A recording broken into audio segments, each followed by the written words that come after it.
Bismillahirrahmanirrahim. Assalamualaikum warahmatullahi wabarakatuh. Selamat siang, salam sejahtera kita semua. Shalom, Om Swastiastu, Namo Buddhaya, salam kebajikan. Yang saya hormati dan yang saya banggakan, Bapak Marwar Sirait, Ketua Panitia Political and Economic Outlook 2024. Bapak Erick Thohir, Menteri BUMN,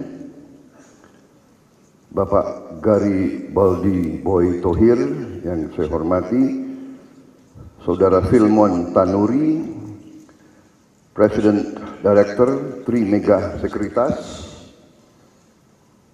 Bapak Muhammad Lutfi, Bapak Peter Tanuri, Bapak Erwin Surajaya, Bapak Wisnu Wardana, dan begitu banyak sekali tokoh-tokoh pengusaha, tokoh-tokoh ekonomi, tokoh-tokoh nasional yang hadir, yang tidak saya sebut satu tanpa mengurangi rasa hormat. Saudara-saudara sekalian, terima kasih. Saya ini ada daftar banyak sekali, ada Pak Pandu Syahrir, dan semuanya tadi nanti kalau saya bacakan yang terhormat, karena saya tahu sifat saudara-saudara sebagai pengusaha inginnya yang efisien, singkat, jelas, tegas, kan begitu kira-kira. Tapi kalau mau saya bisa sebut nih. Saya minta maaf yang saya tidak sebut. Terima kasih atas undangan, kehormatan bagi saya untuk hadir di depan saudara-saudara sekalian, para pakar di bidang ekonomi, para pengusaha, dan para pemain pasar modal. Saya harus akui bahwa saya kurang berhasil main di pasar modal.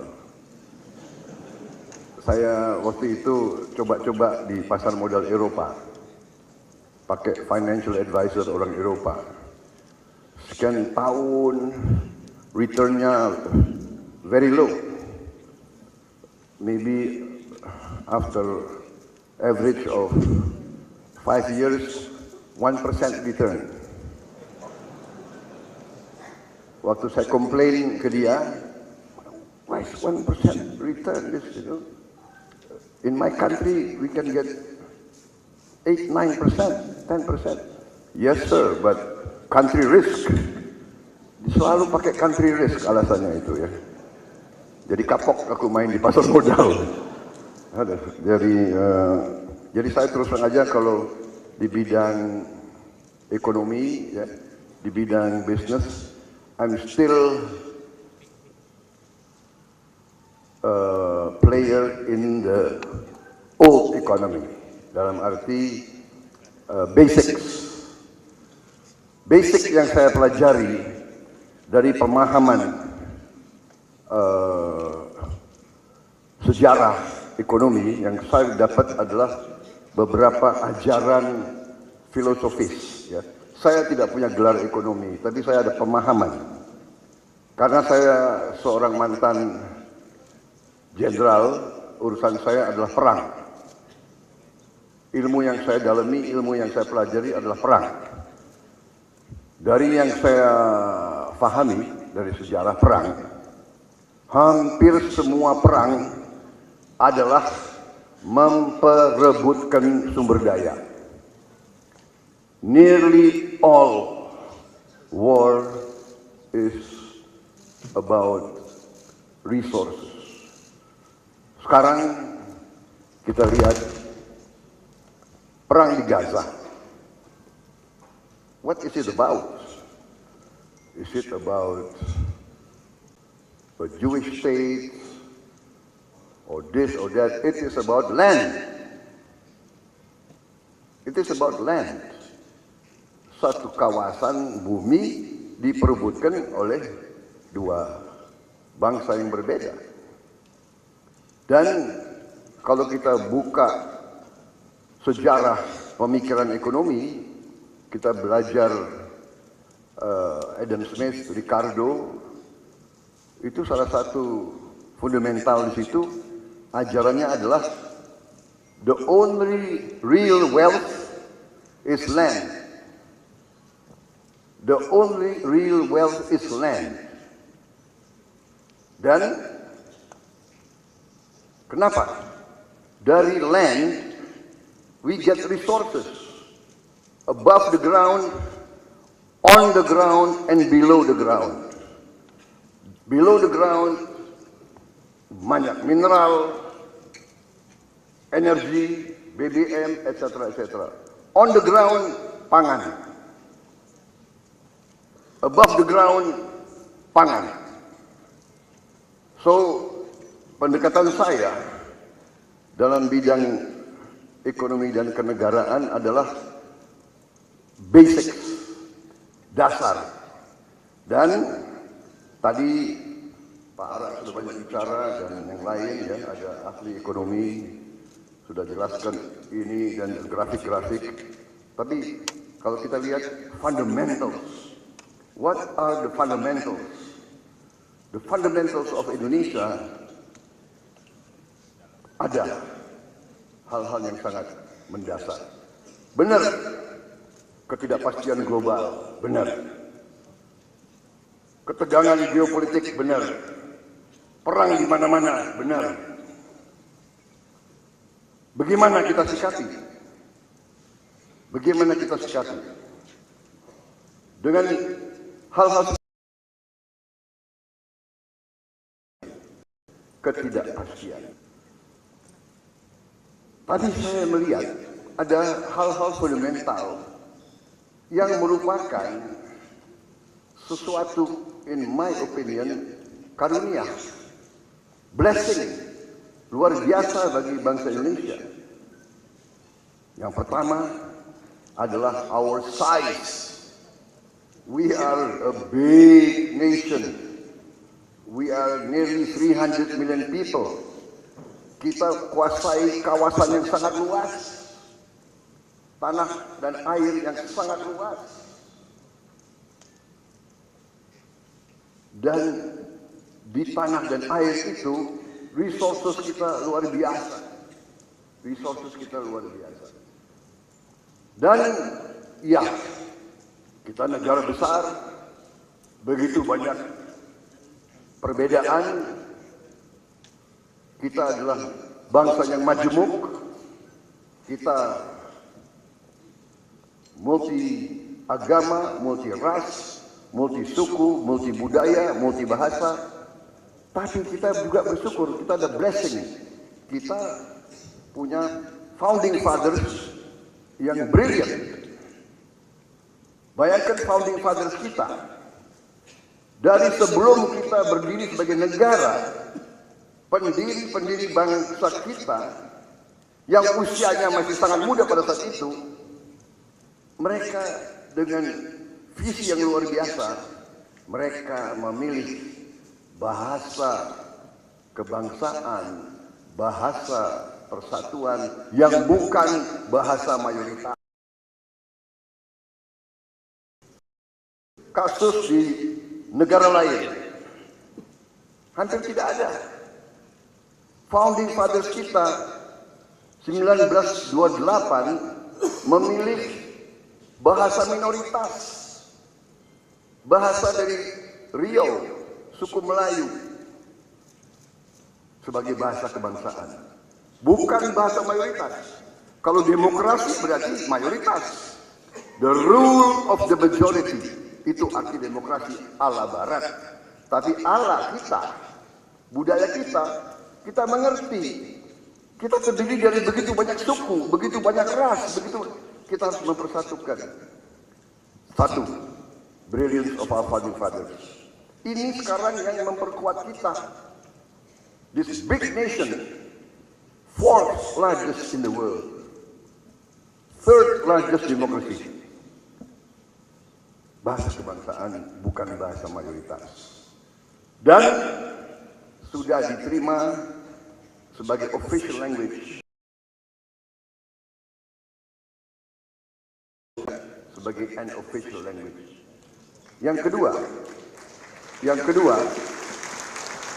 ini penting. Yang kedua, founding fathers kita juga memilih suatu falsafah negara, Pancasila. Pancasila mempersatukan dengan Undang-Undang Dasar 45. Sekali lagi, ini kearifan. Beberapa negara di sekitar kita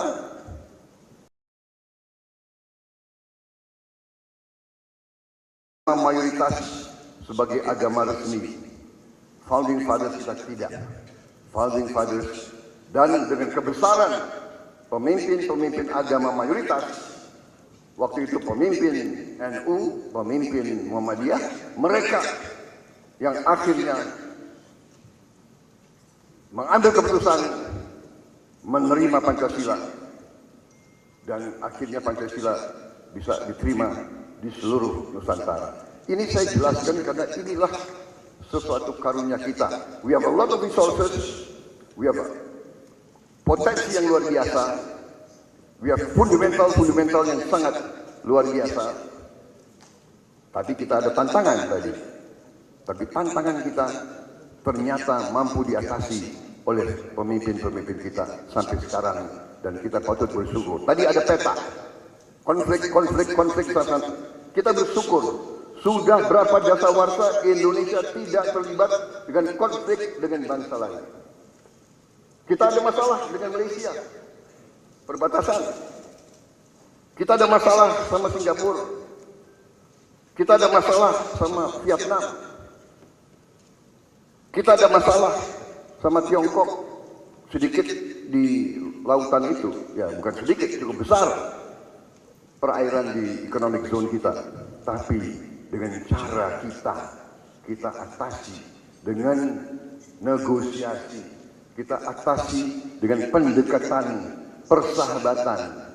We want to be good neighbors. Politik kita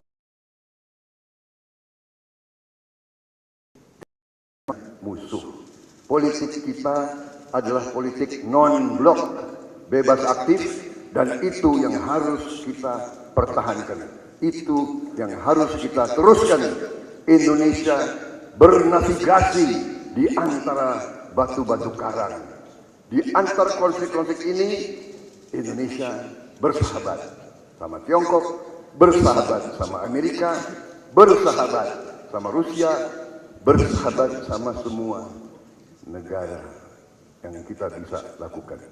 Ini pertama.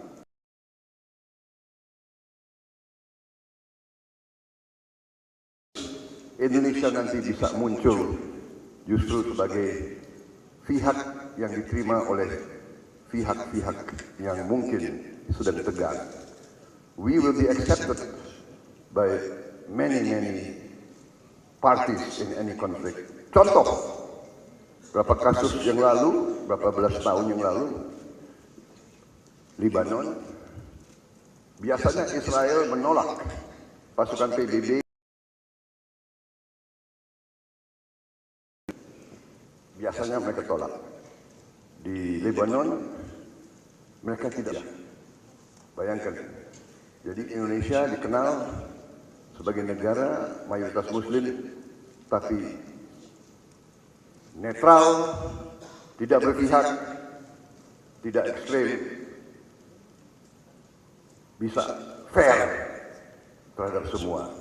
Saya optimis di saat-saat yang akan datang kita akan melihat Indonesia muncul sebagai suatu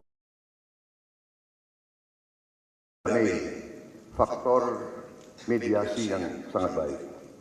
Jadi saya teruskan bahwa dengan fundamental itu ada lagi fundamental yang membawa saya sangat optimis. Kekayaan kita luar biasa. Jadi sebagai pengusaha, saya kira kita concern, kita sadar bahwa ada ajaran-ajaran kebenaran sejarah. Ya, satu, yang kita harus pegang teguh, ajaran dari sejarah. There can be no prosperity without peace. Tidak mungkin ada kemakmuran tanpa perdamaian. Ini sangat fundamental. Ini ilmu dagang yang paling elementer. Tidak bisa ibu-ibu ke pasar jualan kalau ada kekacauan, kalau ada kerusuhan, kalau ada ketidakstabilan. Saya kira kita menyadari itu semua. Jadi,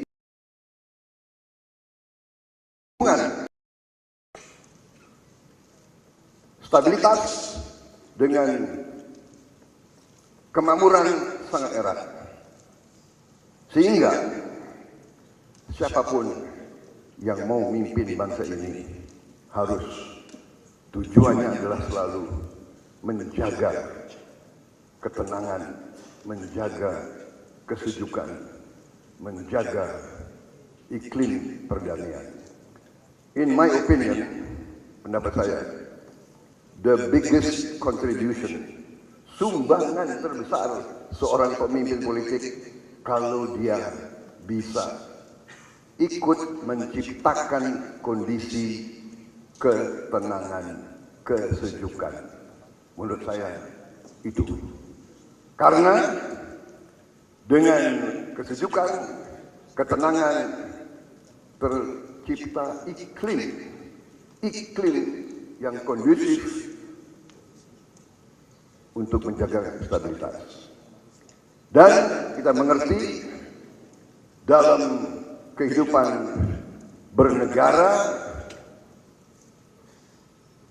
saya dapat suatu pelajaran juga, dan saya juga membaca ya, bahwa ekonomi suatu negara itu adalah bisa dianalogikan badan kita, badan manusia. Badan manusia kalau tidak kita rusak,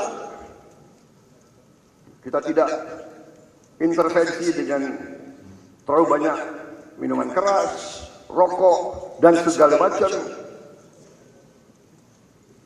badan itu akan sehat. Ekonomi juga demikian. Kalau tidak dirusak oleh hal-hal yang tidak menguntungkan ke arah kesehatan ekonomi, ya, ekonomi itu akan rusak. Yang paling besar merusak ekonomi adalah korupsi dan tindakan-tindakan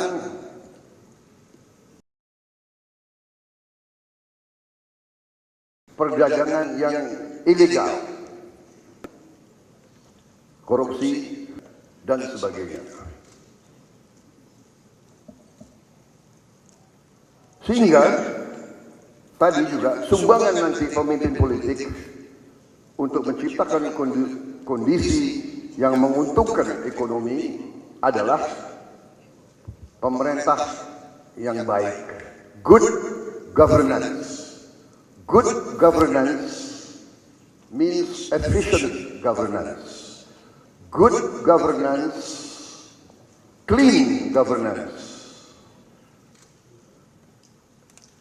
Dengan good governance akan ada transparency, akan ada predictability. Saya kira sebagai pengusaha ingin lihat situasi predictable. Itu yang kita ingin ciptakan.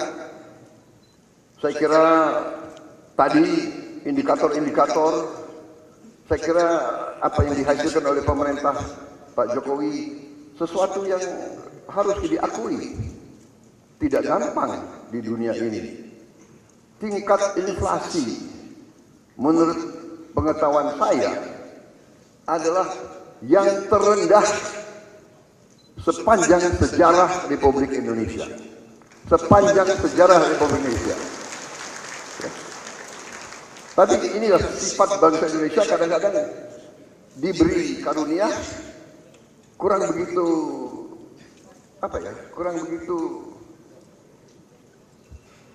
kurang begitu menghargai begitu. Kalau kita lihat Argentina Hari ini berapa inflasinya?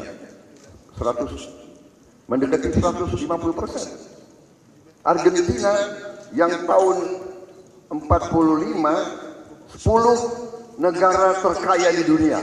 Argentina. Tahun 45, we were nothing.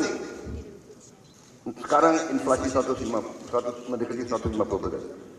Jadi, coming back to my point, ya, we have prestasi yang tidak receh, tidak jelek. Low inflation, one of the highest growth in the region, 5%.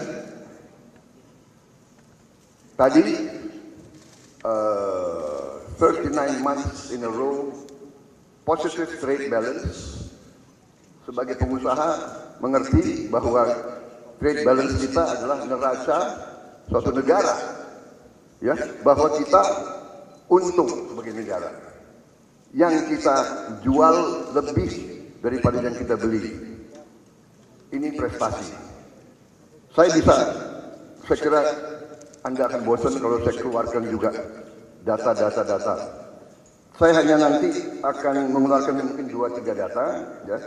Intinya adalah saya sudah sampaikan buku, mudah-mudahan bisa dibaca, yang saya beri judul Strategi Transformasi Bangsa. Strategi ini adalah melihat yang sudah dihasilkan oleh Presiden Joko Widodo dan presiden-presiden sebelumnya. Ini menjadi fondasi bagi kita sehingga kita bisa membangun ke depan. Saya, mungkin saudara nanti bisa pelajari di buku itu, saya optimis bahwa pertumbuhan kita, sasaran bagi saya seandainya saya menerima mandat, sasaran bagi saya harus mencapai pertumbuhan 8% minimum.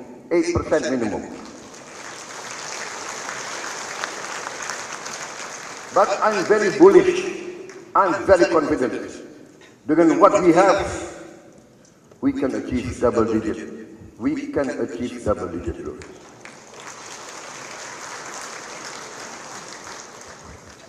Ini saya diskusi dengan pakar-pakar, saya diskusi dengan pemain-pemain. Contoh, tokoh-tokoh ekonomi, tokoh-tokoh bisnis, pemain-pemain bisnis,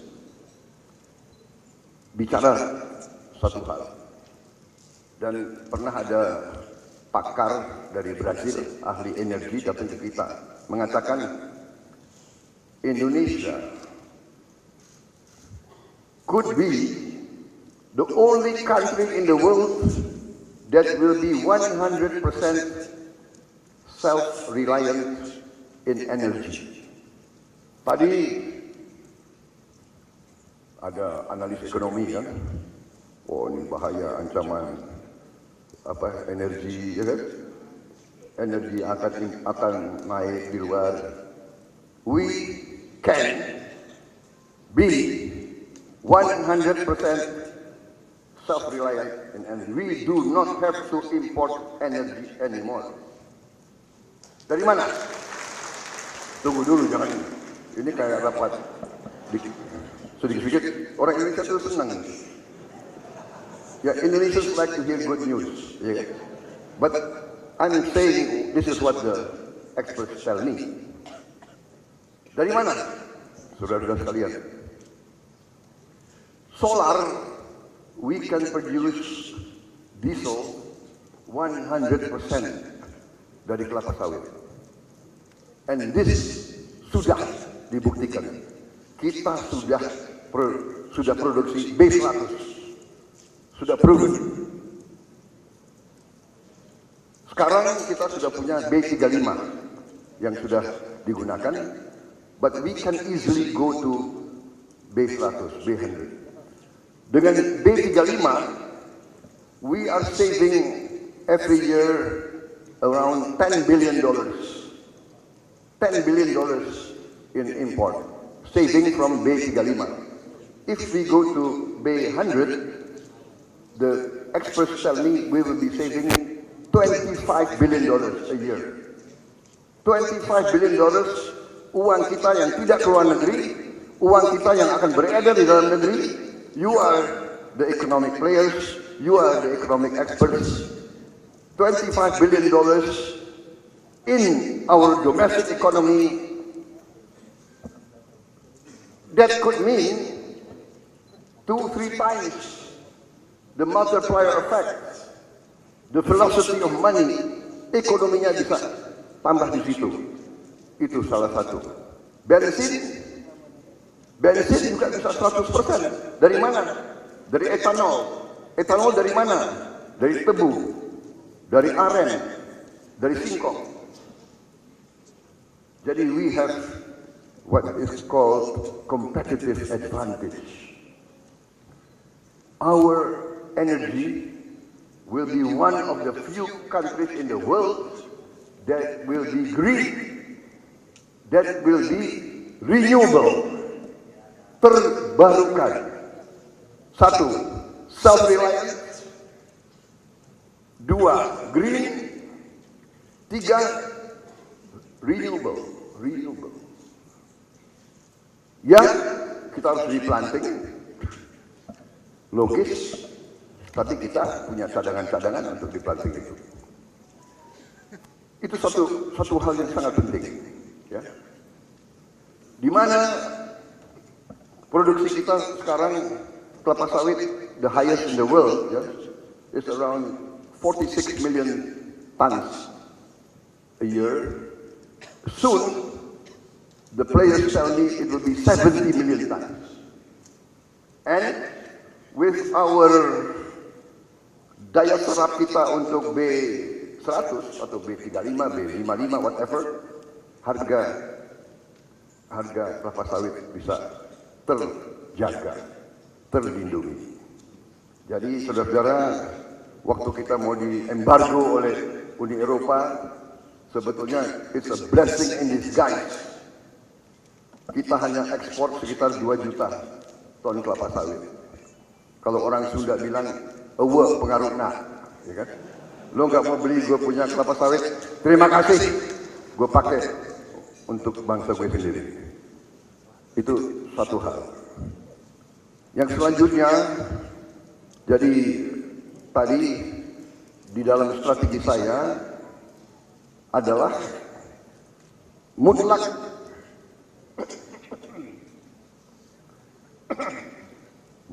kita harus swasembada energi tadi, self-reliant.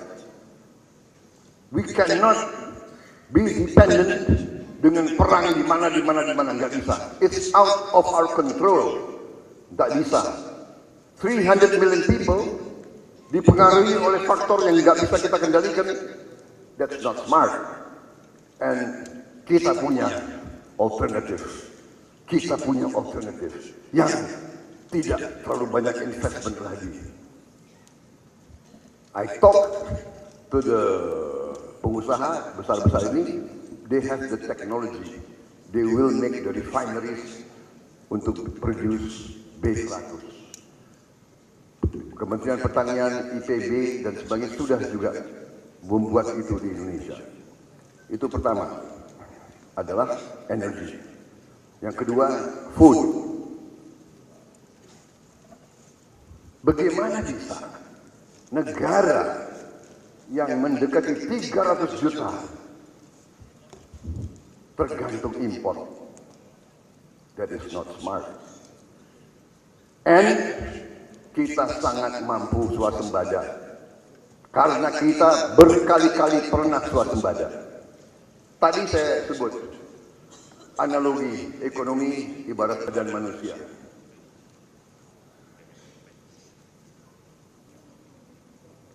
Kita pernah berkali-kali swasembada. Yang terakhir kita swasembada, kalau tidak salah, periodenya Pak Jokowi. The first period. Kita sudah swasembada. Kalau tidak salah, 2018, 2019, 2017. Dan ya inilah risiko demokrasi. Ya. Demokrasi harus koalisi dan sebagainya. Nah, koalisi yang saya juga sampaikan kepada rekan-rekan koalisi saya, nanti insya Allah kita dapat mandat.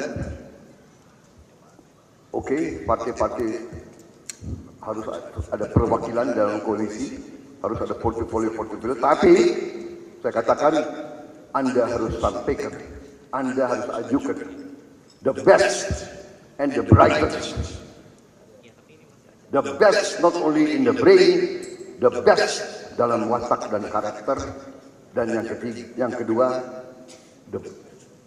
yang harus dia punya pemikiran dan wawasan yang terbaik. Silakan. Itu konsensus yang kita bangun di Koalisi Indonesia Maju, dan yang saya katakan bahwa kita harus benar-benar mitigasi, tekan kalau bisa kita berantas praktek-praktek yang menuju kepada wastage, bocoran dan ketidakefisiensian yang sudah berkali-kali even Pak Jokowi menemukan. Kasus yang paling besar ada, kasus yang paling teringat, kasus anggaran stunting. Beliau periksa di salah satu daerah anggaran stunting, kalau tidak salah biayanya berapa, 10 M, 8 M dipakai untuk perjalanan dinas, rapat kerja, simposium. Hanya 2 miliar yang dipakai untuk beli susu dan telur untuk anak-anak yang perlukan. Kan ini kelewatan. Atau kecenderungan kita juga begini, anggaran stunting bikin baliho besar-besar, ya kan? Marilah kita membasmi stunting, baliho. Habis itu ada lagi nanti sosialisasi stunting. Saya pernah hadir dalam salah satu sosialisasi stunting di Jawa Timur. Ada pejabat dari pusat, ada rakyat di Jawa Timur itu, kalau nggak salah waktu itu malam-malam itu ada 5.000 orang duduk. Si pejabat dari pusat memberi ceramah tentang stunting. Saudara-saudara, nanti kalau kasih makan ke anakmu harus yang bergizi. 4 sehat 5 sempurna. Dia ngajarin orang itu untuk memberi makan yang baik-baik, yang bergizi. Rakyat teriak, Pak, makannya yang nggak ada. Jadi bukan yang begitu-begitu yang disebut, we need real action. Jadi salah satu program yang saya canangkan adalah free lunch for all children di Indonesia. Free lunch. Jadi free lunch kita sudah hitung, dan free lunch ini ternyata adalah langkah strategik. Ya, ini bukan handout. Ternyata 76 negara sudah melaksanakan free lunch di sekolah-sekolahnya, termasuk negara-negara yang per kapita income-nya setengah dari Indonesia. India sudah laksanakan, kalau tidak salah sudah 5 tahun lebih. Kamboja sudah laksanakan. Mereka berani. Kamboja, Thailand, Malaysia berani. Ini adalah menurut pendapat saya jawaban terhadap stunting, terhadap investment for growth. You are the economic players. We calculated, my experts tell me, this will be a hefty chunk of expense. It will be around 35 to 40 billion dollars. Sekitar 460 triliun lebih. Tentunya everybody will ask, uangnya dari mana? Ya kan? Saudara-saudara, APBN sekarang alokasi untuk bantuan sosial itu adalah 495 triliun. mendekati 500 triliun.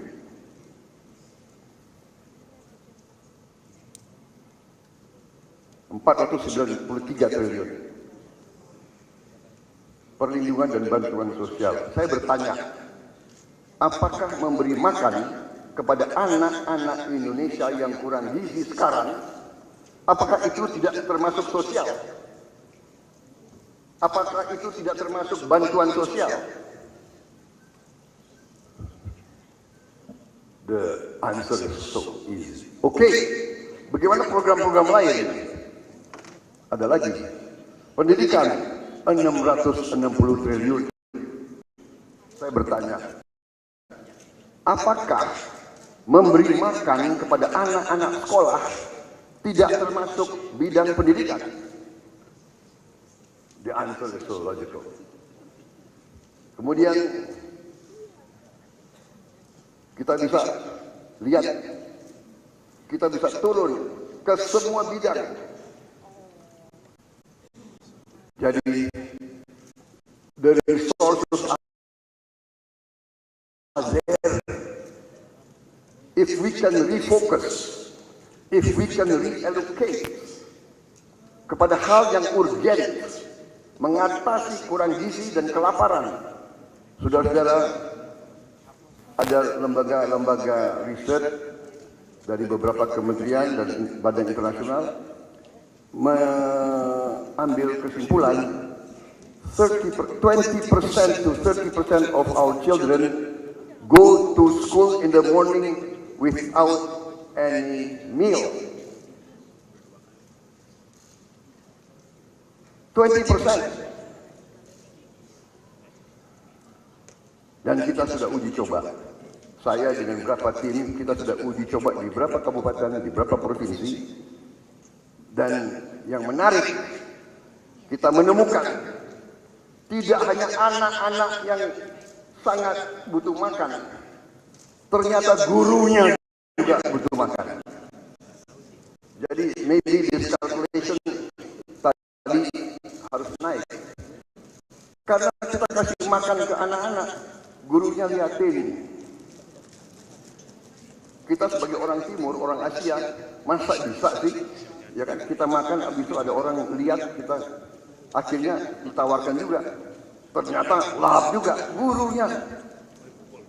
Dan guru-guru banyak di daerah-daerah terpencil, penghasilan sebulan hanya Rp400.000.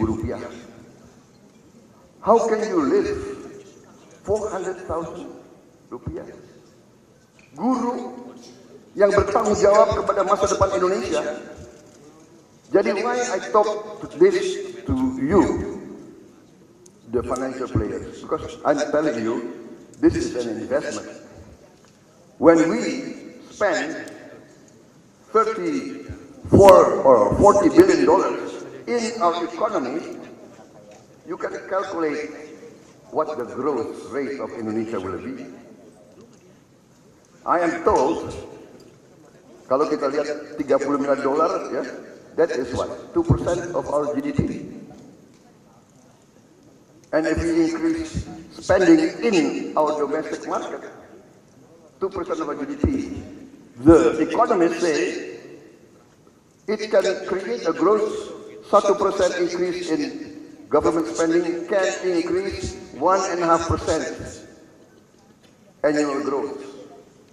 So that's why I told you in the beginning of my talk, I'm very convinced that we can reach 8% growth.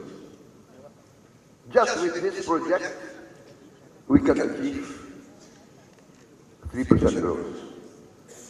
Bisa dibayangkan, tidak akan ada nanti petani yang mengeluh, Pak, habis panen nggak ada yang beli beras saya, habis panen nggak ada yang beli jagung saya, habis panen nggak ada yang beli bawang merah saya, nggak ada yang beli mangga saya, nggak ada yang beli pisang saya, because the market will be guaranteed. There will be a captive market in every desa, in every kecamatan, in every kabupaten, and in every province. Ini saya ceritakan, that's why I'm bullish. Our economic outlook is good, and who will benefit? I think you guys will benefit juga. Dan itu tujuan kita in this approach tadi. Kesejahteraan tapi growth. Kesejahteraan tapi increase in prosperity. Tidak kesejahteraan, hanya kesejahteraan, hanya kesejahteraan. We don't want welfare state, hanya welfare state. We want a strong economy. We must have a strong economy. That's why we must guarantee there is no hunger in our country. We have to guarantee anak-anak kita tumbuh dengan baik, so that we can compete with other countries in the coming years. Itu yang saya ingat. Kata-kata John F. Kennedy, ini dasar dari pemikiran saya juga. John F. Kennedy pernah mengatakan, if a free society cannot help the many who are poor, how can it save the few who are rich? Jadi, untuk menjaga kekuatan ekonomi kita dan mencapai ketenangan dan stabilitas, we have to take care of the fundamental problems of our people. Jadi saudara-saudara, salah satu yang kita mengerti adalah there is no other way. Tadi swasembada pangan, tadi energi sudah saya address, pangan kita harus menjamin. Dari kalau di Pulau Jawa, para petani itu namanya intensifikasi. Kita harus bantu benih, bantu pupuk, bantu pestisida, dan kita harus bikin efisien. Sekarang kadang-kadang administrasi dan pat gulipat, permainan-permainan, pupuk yang disubsidi, dipermainkan, petani sulit menerima. Ini harus kita ringkas semua supaya efisien. Jangan terlalu banyak orang-orang di tengah yang memanfaatkan, karena ujungnya krisis pangan. Tidak. Kita sudah lihat di Jawa intensifikasi, di luar Jawa harus kita ekstensifikasi. Food estate adalah keharusan. Kalau ada tokoh-tokoh nasional yang mempertanyakan food estate, menurut saya hanya dua kemungkinan. Dia tidak paham atau dia tidak mau paham. Dan dua-duanya itu tidak baik. Food estate sudah pemikiran strategis dari Bung Karno dan bahkan sebelumnya dari Belanda. Sudah ada rencana-rencana yang lama, kita tinggal buka, tapi intinya adalah masa depan kita juga sangat cerah. Salah satu ancaman juga ancaman climate change. Ada El Nino, ada ini kekurangan air. PBB sudah meramalkan dunia akan menghadapi krisis air. Ini pun kita berada dalam kondisi menguntungkan. Kita akan atasi masalah air. Dari mana? Saudara-saudara, kita punya rawa.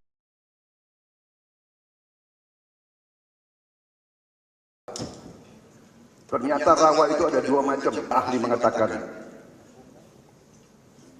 istilah ilmiahnya saya kurang menguasai, tapi intinya dari 22 juta, 11 juta rawa itu yang bisa dirubah menjadi sawah, menjadi lumbung padi, menjadi food estate. Berarti kita akan masalah air tidak akan hilang, tidak akan menjadi masalah.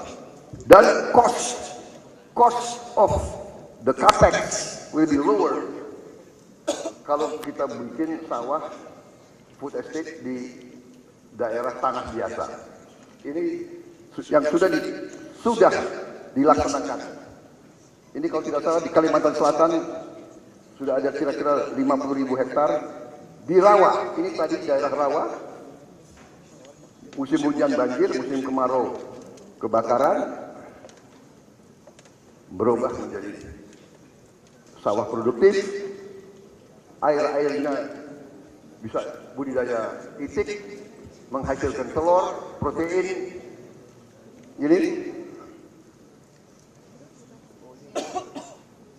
Ini sudah dilaksanakan. Tinggal kita replikasi. Menteri Pertanian yang sekarang seorang praktisi dan mungkin Anda bisa menduga-duga, siapa tahu kalau saya yang terima mandat, siapa kira-kira yang akan jadi Menteri Pertanian di kabinet baru, kira-kira mungkin bisa diramal. I want only doers. Saya mau orang yang bisa menghasilkan, bukan tukang teori. I think you also, ini ada anak 27 tahun jadi CEO, mampu, ya kan? 27 tahun ini, jadi bukan soal usia, tapi kemampuan. If given the mission, can he do it or not? Ya kan? If he cannot do it, banyak investor yang do it, ya kan? Benar nggak? Iya, sama. Jadi jangan menghina orang karena usia. Ini terlalu muda, ini terlalu tua. Enak aja.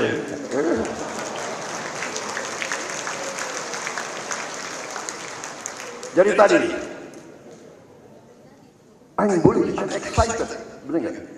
Saya benar-benar ingin bekerja secepatnya. Sudah. Pinginnya tanggal 14 Februari cepat-cepat aja. Ini.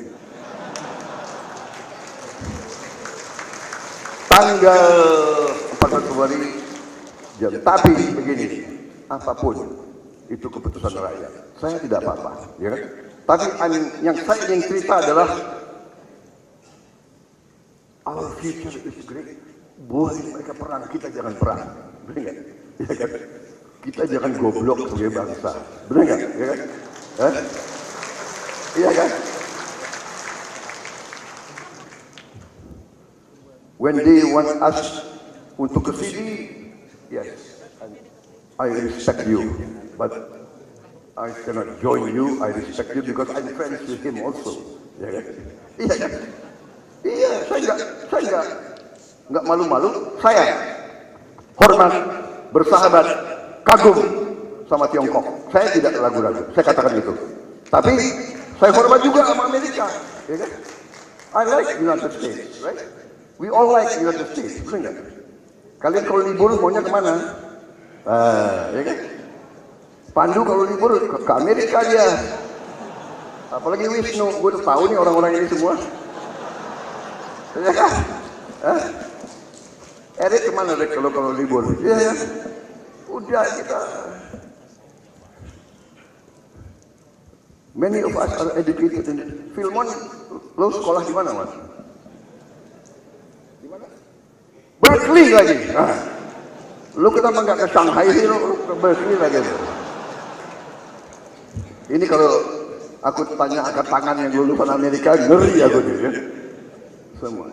Jadi we respect Europe, we respect everybody. Itu kelebihan Indonesia. Tradisi kita non-blok, itu kita terima kasih sama Bung Karno, Bung Hatta, Syahrir, pendiri-pendiri kita terima kasih. They were very wise, ya kan? So that is one lesson I learned. Saya itu nyesel, saya belajar terlambat satu filosofi yang saya dapat dari tahu itu saya dapatnya sesudah saya lengser. Nyesel juga gue, ya kan? Kenapa nggak dari dulu, ya? Ajarannya itu sederhana. 1,000 friends to view.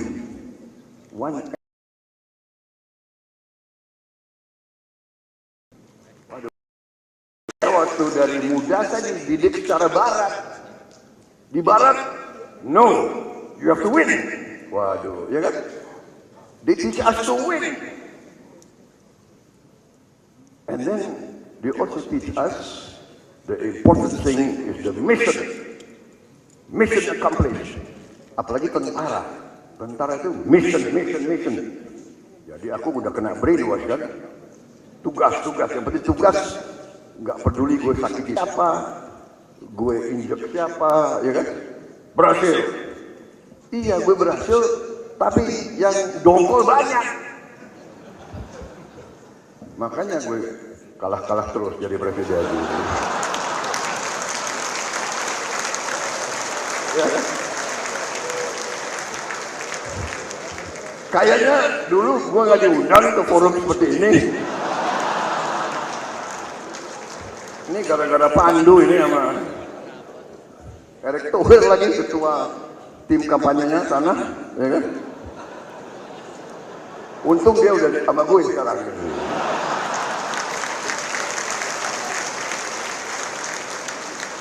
Jadi itu, ya jadi memang saya, mungkin ya memang baru sekarang lah aku dinilai pantas lah aku jadi presiden, siapa tahu, ya kan?